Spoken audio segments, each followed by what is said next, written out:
Dijadikan rumah tangga mereka sakinah, mawaddah, warahmah. Dijadikan rumah tangga mereka surga dunia sebelum surga di akhirat. Dianugerahi oleh Allah keturunan yang soleh, solehah, panjang umur mereka dalam keadaan sehat walafiat. Lebih daripada itu, dalam keadaan taat kepada Allah, patuh kepada Rasulullah sallallahu alaihi wasallam. Amin ya rabbal alamin. Hadirin hadirat sekalian rahmati Allah Subhanahu wa taala. Satu hal yang harus kita tahu bahwa tujuan menikah ini adalah untuk bikin bangga Nabi. Tujuan kita menikah itu adalah untuk membuat Rasulullah SAW bangga kepada kita. Tazawwaju tanakahu takthuru fa inni mubahin bikumul umama yaumal qiyamah.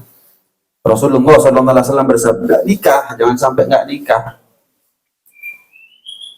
Dan perbanyak keturunan, karena sesungguhnya banyaknya umatku dikarenakan banyaknya keturunan di antara kita. Itu adalah satu hal yang patut untuk aku banggakan di hadapan para anbiya kelak di hari akhirat.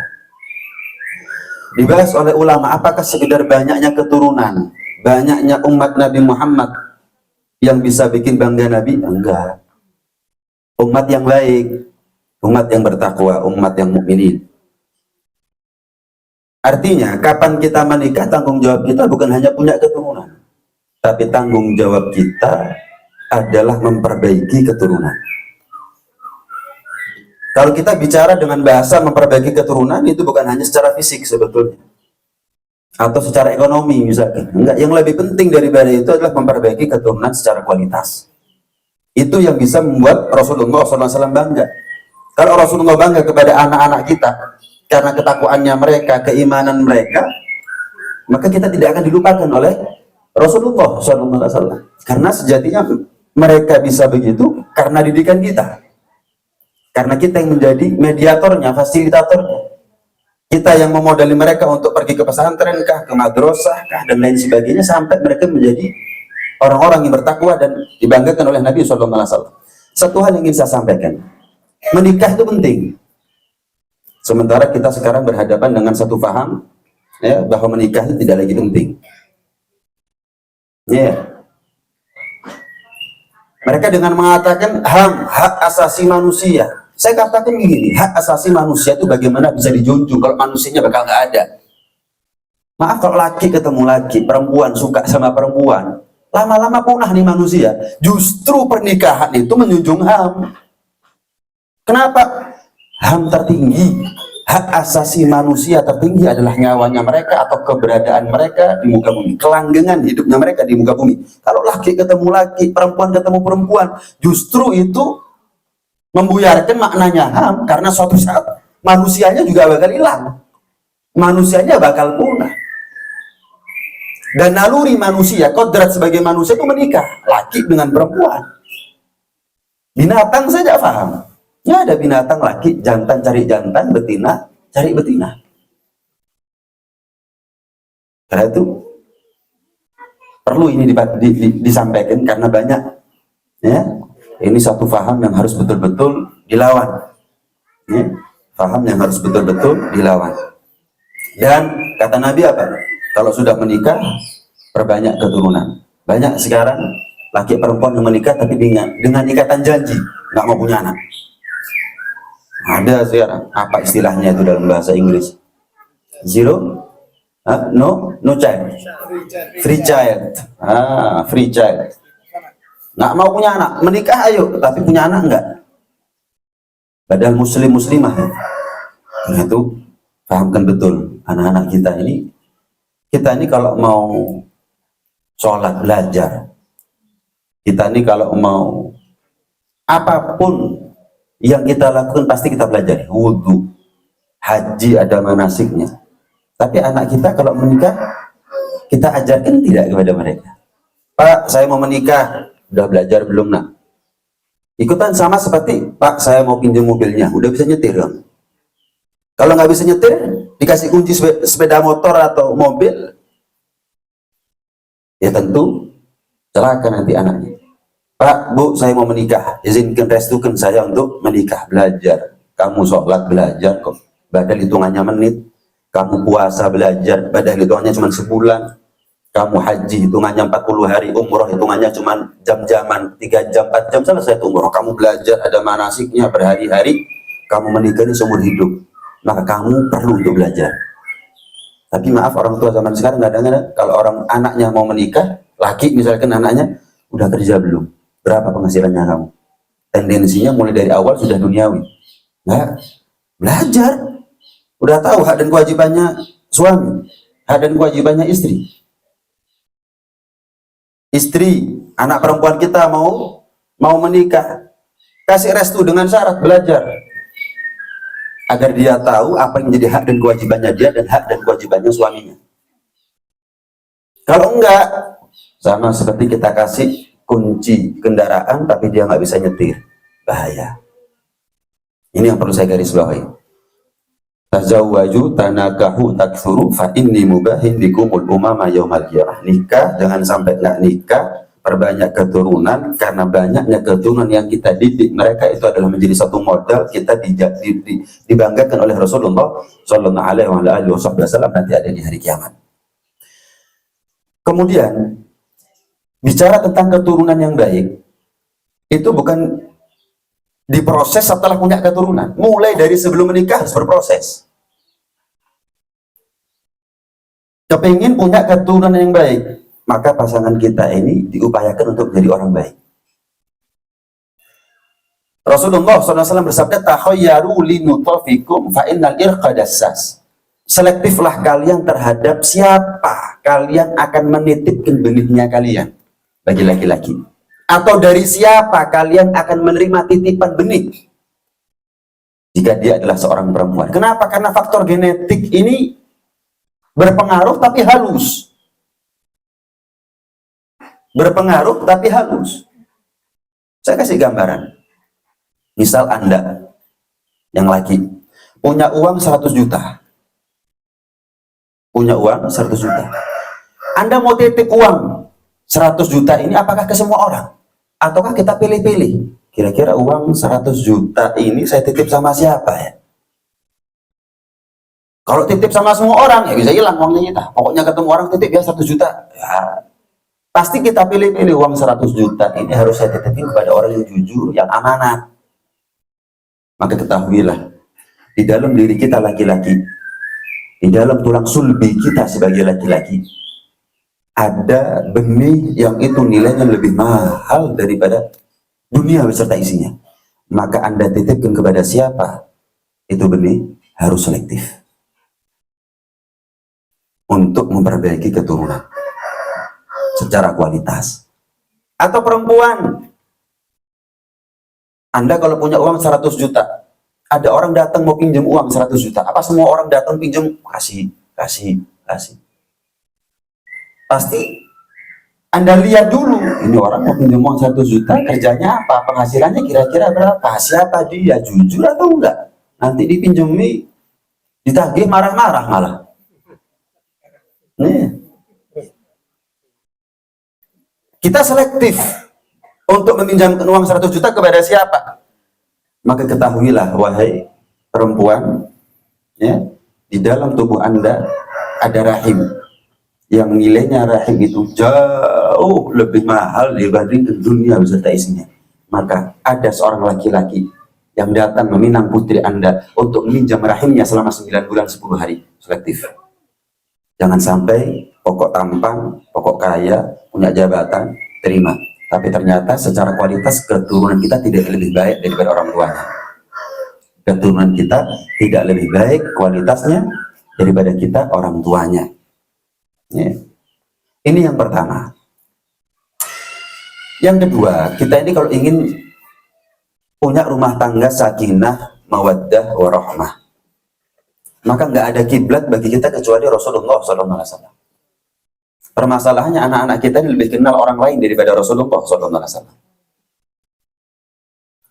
Rasulullah itu bukan nggak pernah punya masalah rumah tangga, punya, tapi memang Allah setting skenario Rasulullah punya masalah. Agar apa? Kalau kita punya masalah, tetap kiblatnya Rasulullah. Bukan perfect 100%.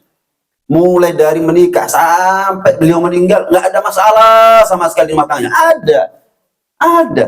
Tapi itu bukan karena kekurangan Rasulullah atau kekurangan istri Rasulullah. Sama seperti kesalahannya Nabi Adam. Itu memang Allah paksa Nabi Adam agar turun di muka bumi. Ada hikmahnya itu semuanya. Bukan berarti Nabi Adam itu salah, dosa. Enggak. Rasulullah punya masalah dalam rumah tangga. Jangan disamakan dengan masalah rumah tangganya kita. Kalau masalah rumah tangganya kita, bisa jadi kita yang punya kekurangan. Kita yang salah. Kalau Rasulullah beserta istri-istri beliau, nggak ada yang salah. Tapi Allah setting skenario seperti itu agar kiblat kita kalau punya masalah tetap Rasulullah. Kenapa? Rasulullah juga punya masalah. Tapi lihat bagaimana Rasulullah menyikapi satu masalah rumah tangganya. Masalahnya anak kita lebih kenal masalah di sinetron daripada masalah rumah tangganya Rasulullah. Akhirnya cara penanggulangannya niru sinetron, karena secara psikologi orang tuh lebih mudah meniru apa yang dia lihat daripada apa yang dia dengar. Di bawah alam sadarnya dia, walaupun dia katakan bahwa apa yang di sinetron ini salah, tapi kalau dia tonton terus, ketika terjadi masalah, dia akan melakukan apa yang dilakukan dalam sinetron. Walaupun kemarin dia kata itu salah, nggak benar. Suami kok begitu, istri kok begitu, sinetron itu ya. Tapi kalau dia tonton terus, ketika ada masalah, dia melakukan hal yang sama. Kenapa? Di bawah alam sadarnya. Istri bentak suami, wah nggak benar. Istri bentak suami. Begitu dia yang mengalami masalah, bentak dia. Suami mukul istri, nggak benar. Tapi kalau terus ditonton itu, ketika ada masalah, ringan dah tangannya. Ini di bawah alam sadar ini. Karena apa? Apa yang dia lihat, bukan tuntunan, tapi tontonan. Apa yang dia lihat, terbang di Siti Aisyah ini, seneng. Oh begitu ya Rasulullah? Iya. Diminum asin, pantes nggak diminum lagi ya Rasulullah, saya buatin yang baru ya Rasulullah. Tapi betul kata Rasulullah, akan nikmat kalau kita minum berdua. Coba Rasulullah asin terus, karena diminum juga sama Siti Aisyah, dibuatkan yang baru, manis, selesai urusan. Proporsional.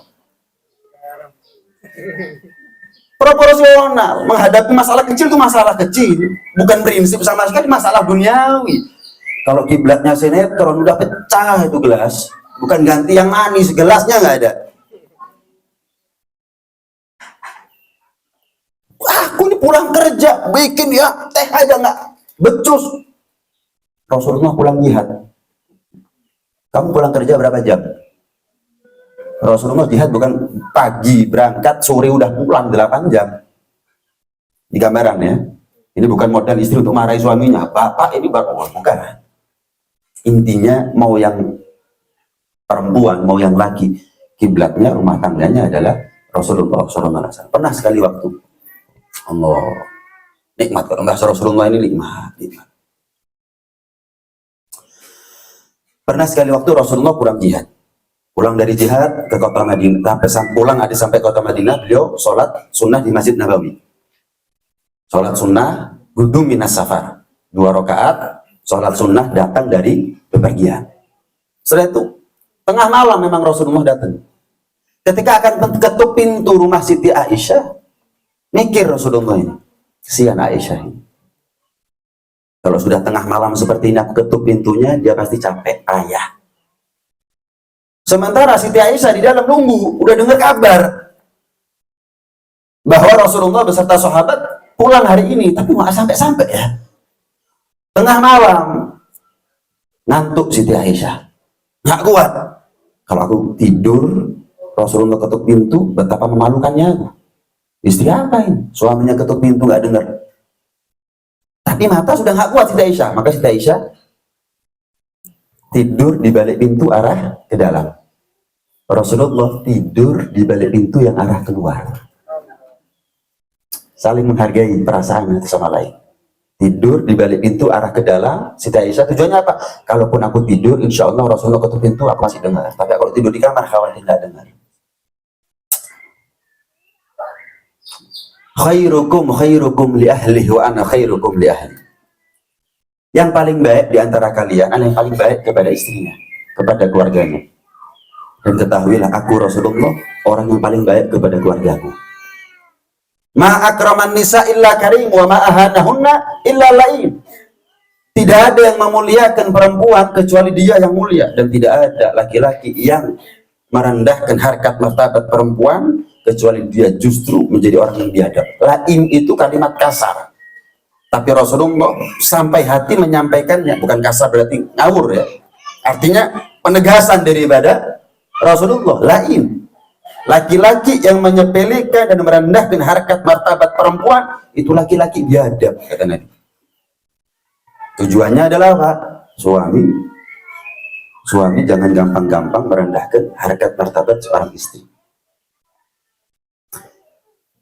Ini pandangan subjektif saya pribadi, boleh setuju boleh tidak.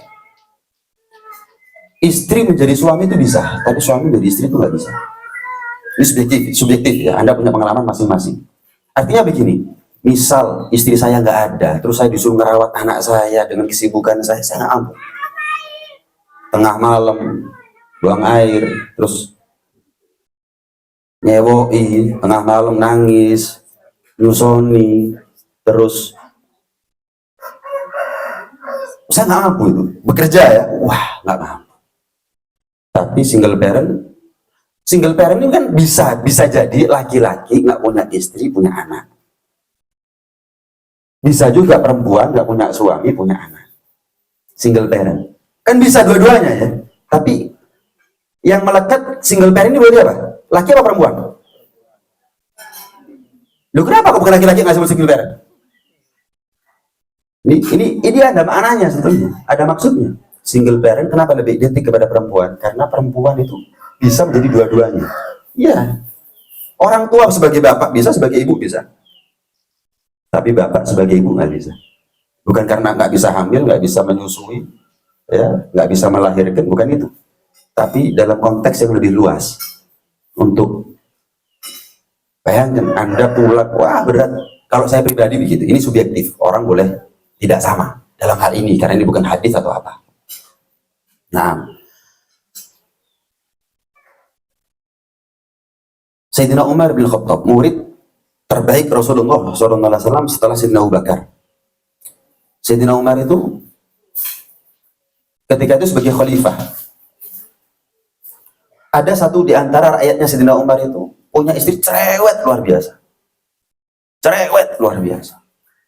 Bingung begitu. Ngatasi istri yang cerewet ini bagaimana ya? Siapa ya di Madinah ini? Orang yang tegas, orang yang berani, kalau ngomong lantang, tak ada lain. Sayyidina Umar, oh iya, pergi ke rumah Sayyidina Umar. Assalamualaikum, waalaikumsalam, silahkan masuk. Nggak lama Sayyidina Umar dipanggil sama istrinya.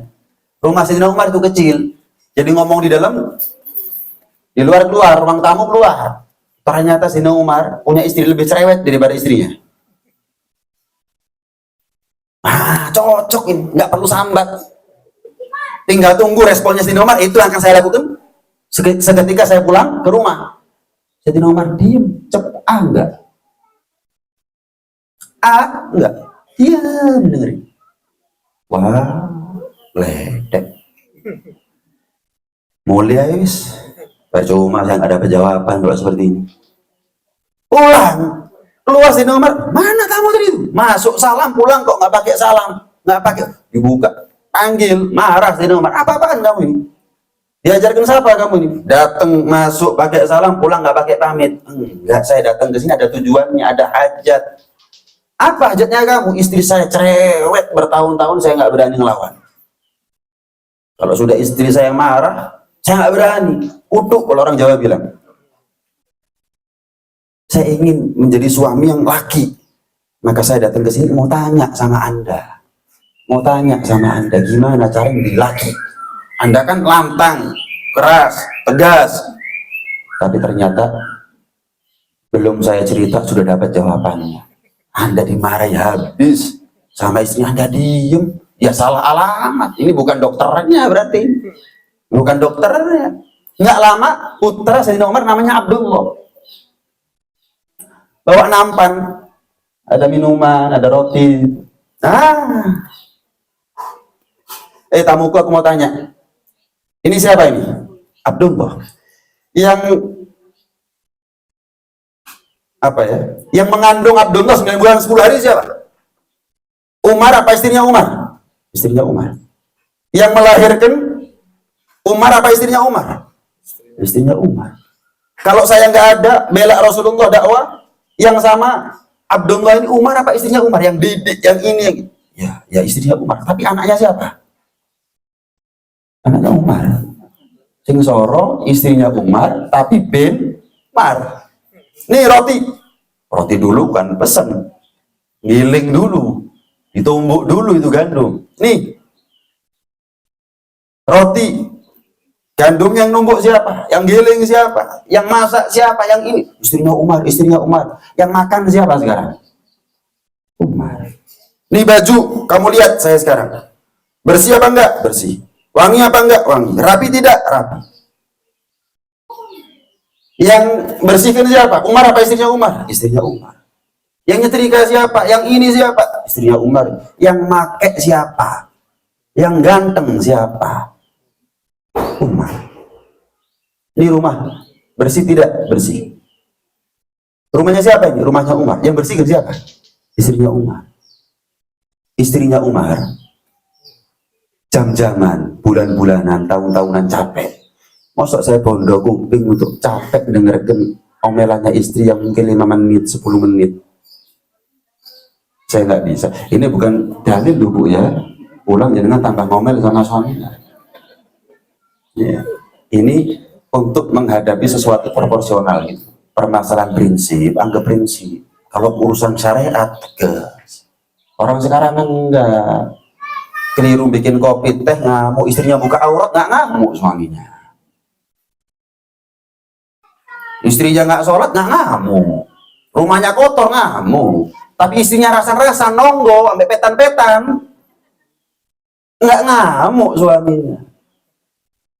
Perkara yang primer dianggap sekunder, yang sekunder dianggap primer. Doakan rumah tangga saya sakinah mawaddah warahmah, monggo dengan doa sendiri. Kepingin ada mimpi, ada cita-cita. Kalau keinginan itu tidak diusahakan, itu namanya mimpi. Tapi kalau keinginan itu diikhtiari, diupayakan, itu namanya cita-cita. Saya mau tanya, jawab dengan hati kita masing-masing. Rumah tangga sakinah mawaddah warahmah, semuanya punya harapan yang sama. Tapi itu mimpi apa cita-cita? Jawab dengan usaha. Doakan mimpi kalau nggak ada usahanya. Istrinya kamu nggak sholat, kamu biarkan. Anaknya kamu nggak sholat, nggak nutup aurat, kamu biarkan. Nggak bisa. Nggak bisa. Ini pentingnya ilmu ini. Ini pentingnya ilmu. Terakhir. Rumah tangga ini, ya memang suami dan istri. Tapi kan ada orang tua mereka masing-masing. Ada satu pakem yang harus diketahui oleh mereka semuanya.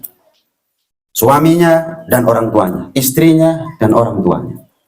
Apa? Yang pertama, banyak suami yang lupa kalau orang tuanya, bapak ibunya lebih nomor 1 daripada istrinya. Nomor 2, banyak istri yang lupa kalau suaminya lebih pantas untuk di nomor 1 daripada orang tuanya. Banyak istri yang lupa kalau di satu kondisi dia perlu ngalah agar suaminya nomor 1 orang tuanya. Dan banyak orang tua yang lupa kalau anak perempuannya perlu untuk nomor 1-kan suaminya. Dia sebagai orang tua ngalah. Selagi bukan urusan syariat, nggak melanggar syariat.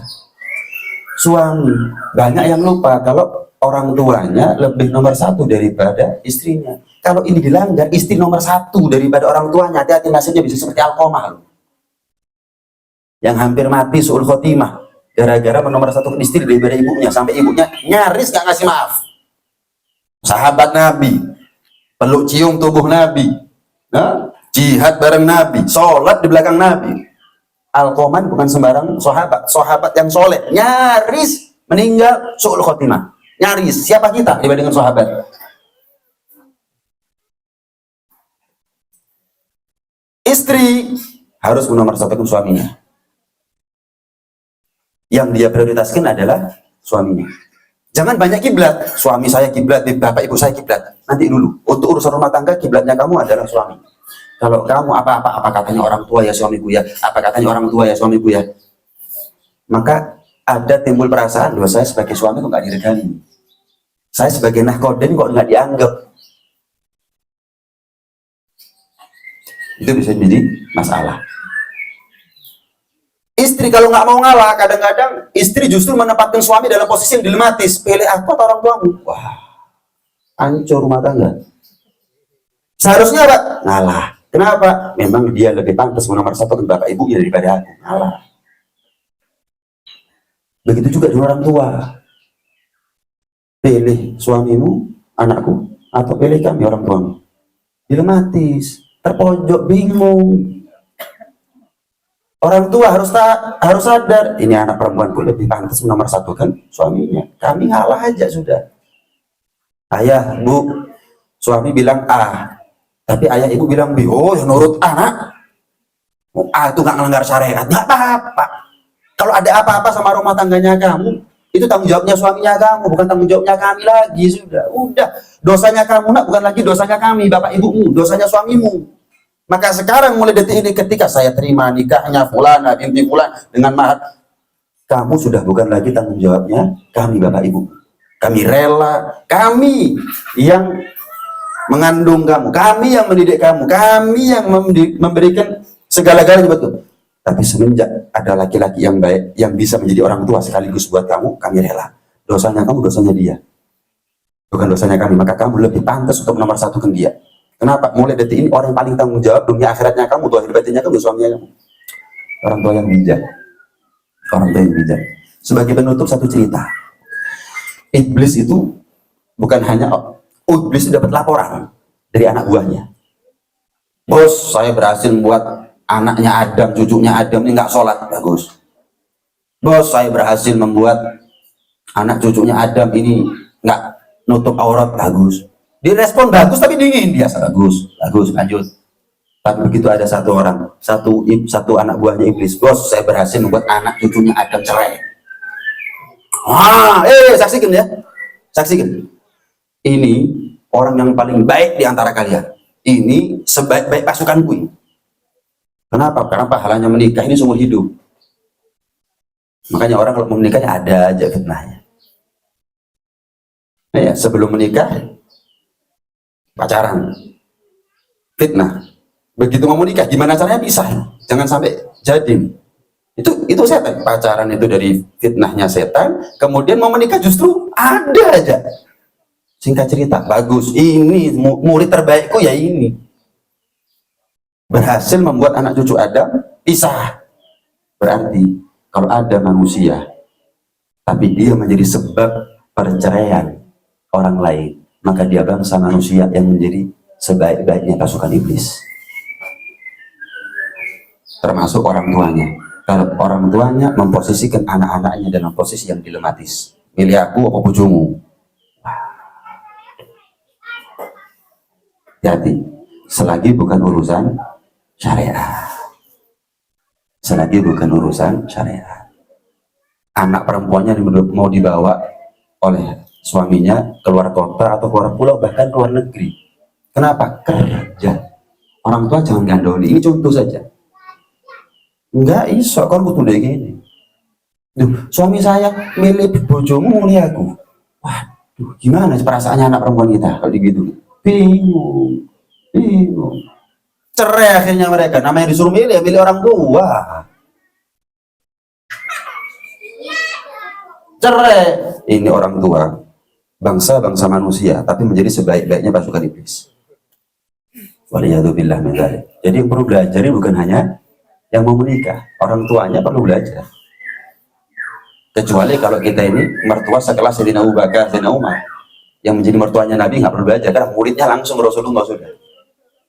Kalau kita ini perlu belajar semuanya, perlu belajar semuanya. Bahkan setelah menikah harus belajar.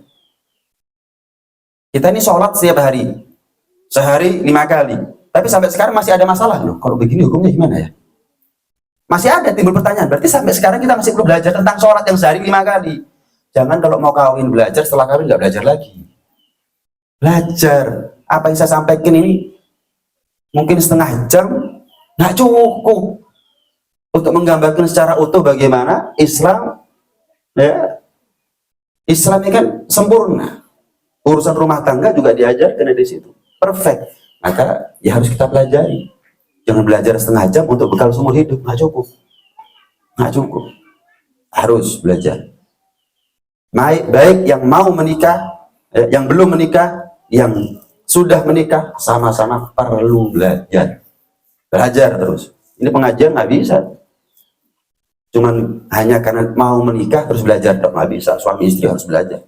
Harus belajar. Cari ustadz, cari pengajian di situ bahas tentang bagaimana rumah tangganya Rasulullah, bagaimana adab di dalam Islam, dan seterusnya dan seterusnya. Nah, mudah-mudahan jadi ilmu yang manfaat buat kita semuanya. Sekali lagi mudah-mudahan apa yang menjadi hajat beliau sekeluarga dikasih lancar, dikasih terang, dikasih tanpa gangguan sama sekali, dan mudah-mudahan rumah tangga putra putri beliau dan putra putri kita semuanya jadi rumah tangga yang sakinah, mawaddah warahmah, surga dunia sebelum surga di akhirat, dikaruniai oleh Allah Subhanahu wa taala keturunan yang saleh salehah, manfaat lahir batin dunia sampai hari di akhiratnya. Amin Allahumma amin. Amin ya rabbal alamin. Ini apa yang bisa saya sampaikan, kurang dan lebihnya saya mohon maaf yang sebesar-besarnya. Hadza minni wa hadza ma aqulu lakum wa lakum minkum. Wassalamualaikum warahmatullahi taala wabarakatuh. Waalaikumsalam warahmatullahi wabarakatuh. Terima kasih kepada Ustaz Habib Fahmi bin Hamid Asbab yang begitu vulgar ya. Ibu satu dari Bapak satu, karena ini waktunya masih cukup, jadi saya manfaatkan. Jadi mohon dari Bapak dulu, saya silakan satu pertanyaan. Monggo, kalau ada yang tadi disampaikan ada unek-unek ya. Mumpung ini Ustadz kita ada di sini, tadi kan sudah menyampaikan bahwa kajian ini nggak mungkin cukup hanya sekian menit ya, tapi saya yakin ada sedikit pertanyaan. Silakan dari Bapak. Pak Abah ya, monggo. Silakan di depan Pak. Setelah ini Ibu ya. Saya mohon izin Ustaz. Habib. Kalau itu nanti kita tutup dengan doa. Maju Ustaz. Monggo.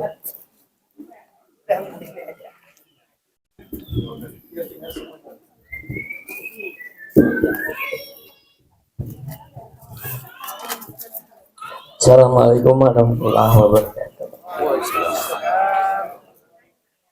Ini ceritanya sampai mengena ke saya. Jadi keluarga saya punya anak. Anak itu terjadi yang apa Ustaz ceritakan. Jadi waktu itu si anak ini, istrinya itu, suaminya itu kerja di Jogja. Itu anak saya. Kemudian setelah menikah 2 tahun, sudah punya anak kan, dia tinggal sama orang tuanya, bukan sama saya adanya. Setelah 2 tahun itu saya pernah berjanji sama mereka, kalau bisa istrinya harus ikut suami. Jadi ke Jogja ini jarak dekat, bukan sampai ke luar Jawa. Ini baru yang di Jogja aja. Kemudian setahun 2 tahun saya datang ke rumahnya, saya bicara sama orang tuanya dan anaknya. Dia jawab ya. Akhirnya setelah sekian tahun, terakhir saya, kalau nggak salah saya udah 3 kali datang sana, saya menyampaikan begitu, janjimu mana? Nah, waktu itu terakhir kata si perempuan ini, karena dia nggak tahu digandoli orang tuanya, saya kurang tahu, dia mengatakan kalau tidak, saya nggak ingat apa nih istilahnya, saya harus ikut orang tua. Kalau nggak mau, lebih baik kita pisah. Itu ceritanya Ustaz. Jadi mengena pada diri saya. Itu aja Ustaz. Terima kasih. Assalamualaikum. Assalamualaikum. Langsung ke Ibu dulu Ustaz ya. Saya mohon nanti langsung ditanggapi. Monggo Ibu, saya mohon untuk satu pertanyaan kali lagi. Saya silakan. Ibu. Aman ya? Oh itu ada. Saya silakan ke depan. Jadi singkat ya, singkat padat dan terpercaya. Mohon izin tanya Ustaz.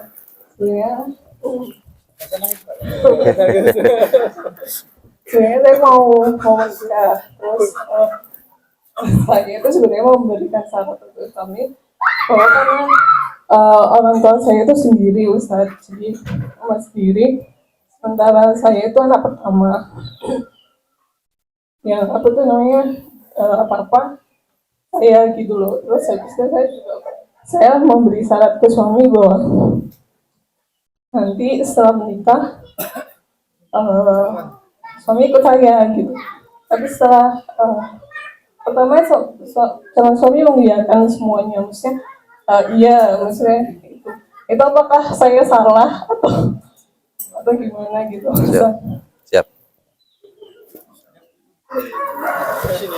Terima kasih. Bisa ditanggapi Ustaz? Iya. Mirip dua pertanyaan ini, jadi saya rangkum. Kita ini hidup di zaman yang mana sifat zaman akhir ini, kata Nabi, kathirun khutaba'uhu qalilun fuqaha'uhu. Banyak yang pintar ceramah tapi yang ngerti hukum dikit. Kathirun sa'iluhu qalilun mu'tuh. Banyak yang minta-minta butuh diperdulikan tapi yang peduli sedikit.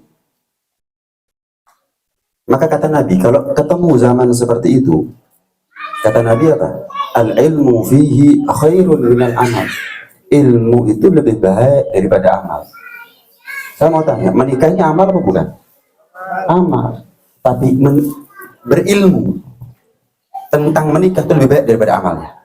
Sholat itu amal, tapi jangan sampai sholatnya kita nggak pakai ilmu. Menikah itu amal, tapi jangan sampai kita menikah nggak pakai ilmu. Ilmu ini kebutuhan mutlak.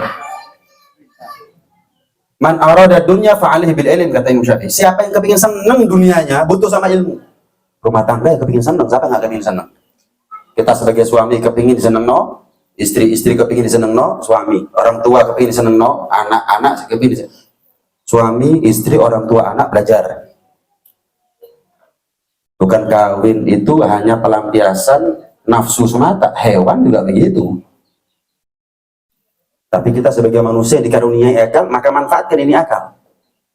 Dengan apa? Isi dengan ilmu agama. Tidak ada yang diwariskan Nabi kecuali ilmu agama. Berilmu. Maka cari suami yang berilmu. Bukan harus ustaz. Nggak harus. Berilmu tuh nggak harus semua jadi ustaz. Yang mondok, yang nyantri, yang nggak harus jadi ustaz. Tapi berilmu itu wajib. Mutlak dong.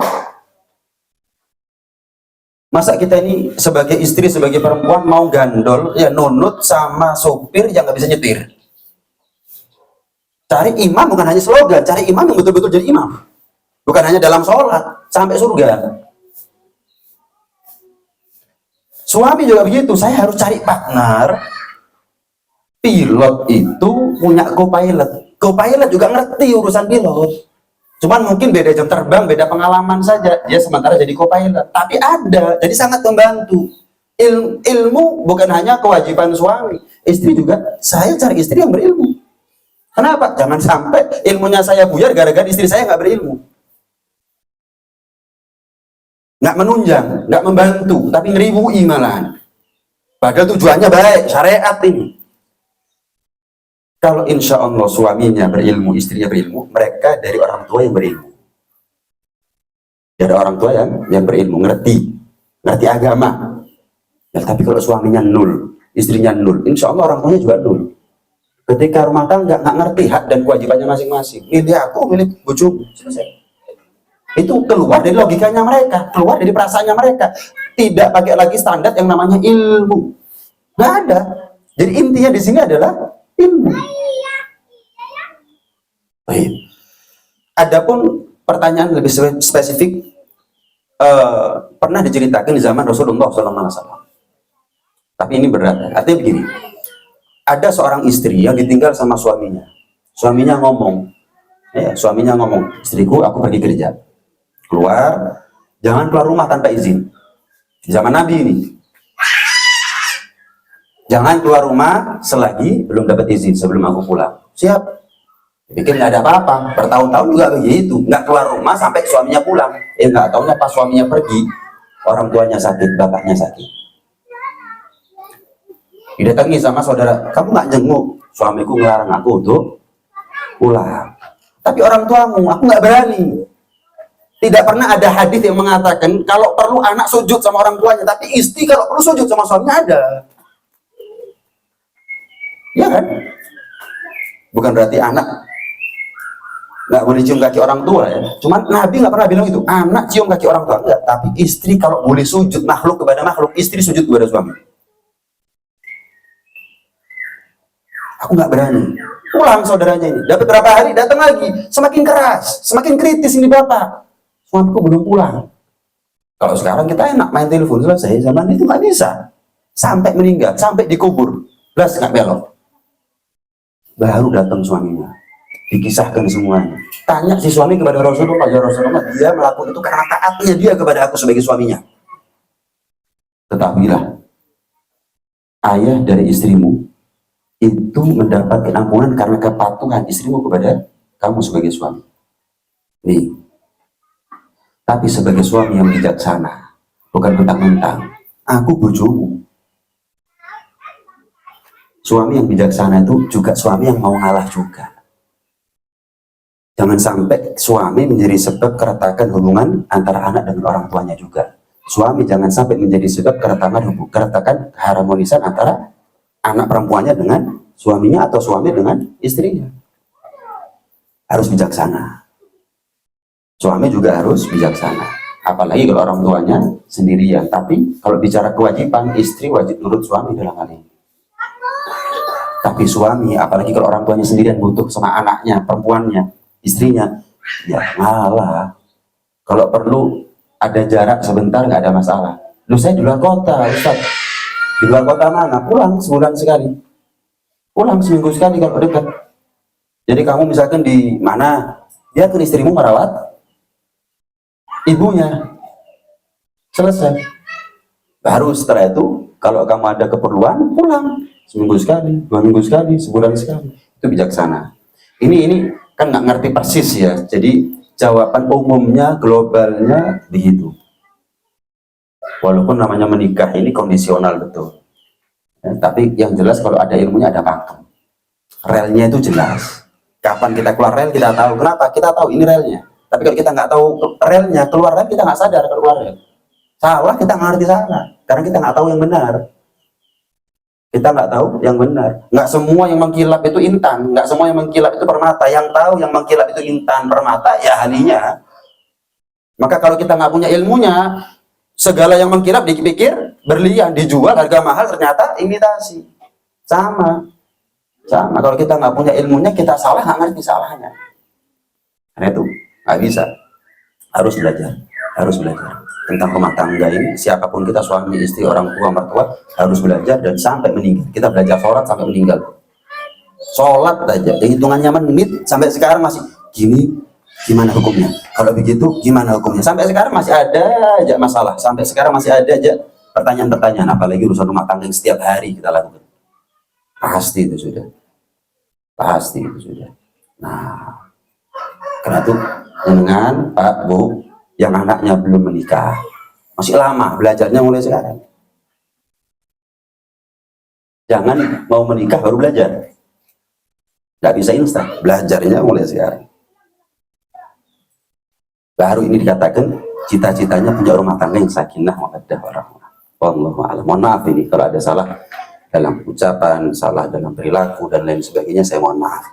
Dan saya terus terang jauh tidak berpengalaman dibandingkan Bapak Ibu semuanya. Bukan sok meminteri atau apa, tapi hanya sekedar share apa yang saya punya, sedikit dari apa yang saya punya, mudah-mudahan menjadi manfaat buat saya pribadi dan kita semuanya, dhahir batin, dunia akhirat, keluarga kita semuanya, amin ya rabbal alamin.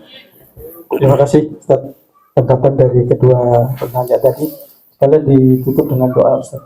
Mohon. Yang sepuh, saya setuju. Yang sepuh, kalau saya nggak pantas. Langsung aja Ustaz.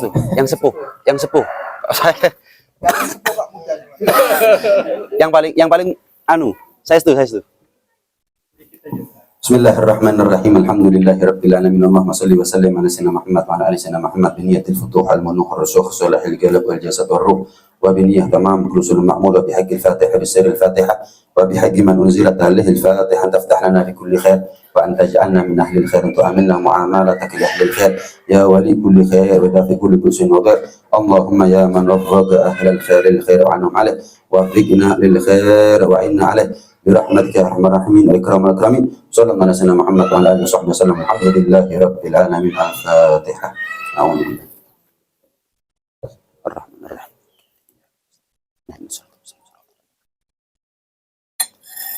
Terima kasih Ustaz Habib bin Hamid Asgab yang telah banyak